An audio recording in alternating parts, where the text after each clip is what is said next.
फाल्गुन मास कथा अध्याय 27 शिव महापुराण का महात्म्य। विद्वेश्वर संहिता का 9वां अध्याय। लिंग पूजन का महत्व।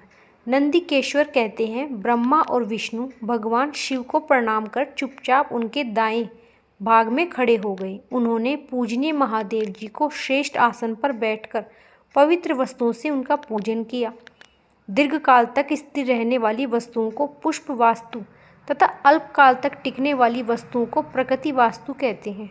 हर नुपुर, किरीट, मंगलमय कुंडल, यज्ञों, अटरिया वस्त्र, पुष्प माला, रश्मि वस्त्र, हर मुद्रा, पुष्प, तांबुल, कपूर, चंदन एवं बहुत सारे फूलों की तथा धूप, दीप, छत्र, व्यंजन, ध्वजा, चंवर तथा अनेक दिव्य उपहारों द्वारा जिनका मन वैभव और वाणी द्वारा उनसे परे हैं, वे केवल परमात्मा द्वारा योग्य थे। उनसे ब्रह्मा और विष्णु ने अपने स्वामी महेश्वर का पूजन किया।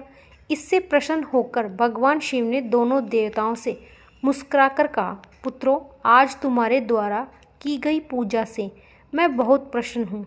इसी कारण यह दिन परम पवित्र और महान होगा। यह तिथि शिवरात्रि होगी और मुझे परम प्रिय होगी। इस दिन जो मनुष्य मेरे लिंग अर्थात निराकार रूप की या मेरी मूर्ति अर्थात साकार रूप की दिन रात निराहार रहकर अपनी शक्ति के अनुसार भाव से यथोचित पूजा करेगा, वह मेरा परम प्रिय भक्त होगा। पूरे वर्ष भर निरंतर मेरी पूजा करने पर जो फल मिलता है, वह फल शिवरात्रि को मेरा पूजन करके मनुष्य तत्काल प्राप्त कर लेता है। जैसे पूर्ण चंद्रमा का उदय समुद्र की वृद्धि का अवसर पाकर, इस प्रकार शिवरात्रि की तिथि मेरे धर्म की वृद्धि का समय है। इस तिथि को मेरी स्थापना का मंगलमय उत्सव होना चाहिए। इस प्रकार मैं माघशीस मास के आर्द्र नक्षत्र से विकसित पूर्णमासी या प्रतिपदा तिथि को ज्योतिर्मय स्तंभ के रूप में प्रकट हुआ था।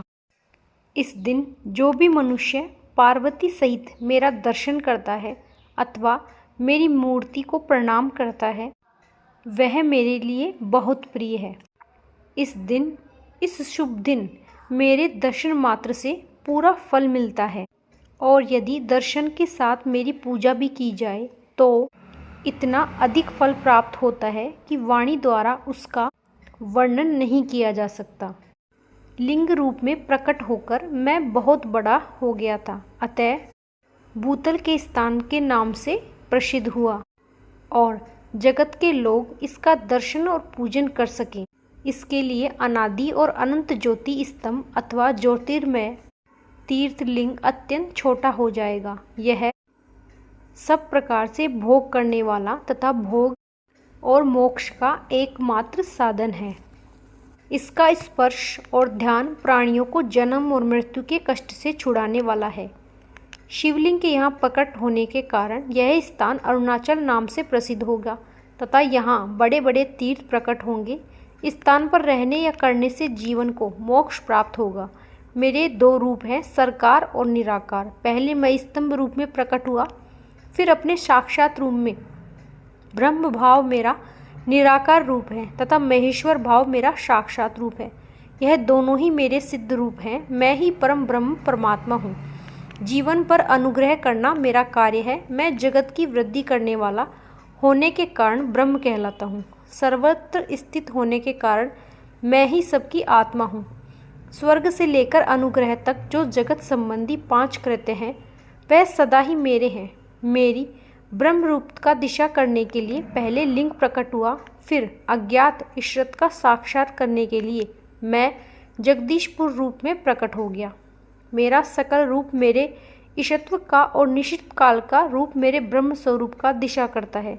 मेरा लिंग मेरा स्वरूप है। मेरा समीप यह प्रताप करने वाला है। मेरे लिंग की स्थापना करने वाले मेरे उपासक और मेरी सामान्य की प्रताप हो जाती है तथा मेरे साथ एकत्व का अनुभव करना हुआ संसार सागर से मुक्त हो जाना है। वह जीते जी परमानंद की अनुभूति करता हुआ शरीर का त्याग कर शिवलोक को प्राप्त होता है, अर्थात मेरा ही स्वरूप शिव हो जाता है। मूर्ति की स्थापना लिंग की अपेक्षा गान है। यह उन भक्तों के लिए है जो शिव तत्व से अनुशीलन में सक्षम नहीं। ओम नमः शिवाय। राधे राधे।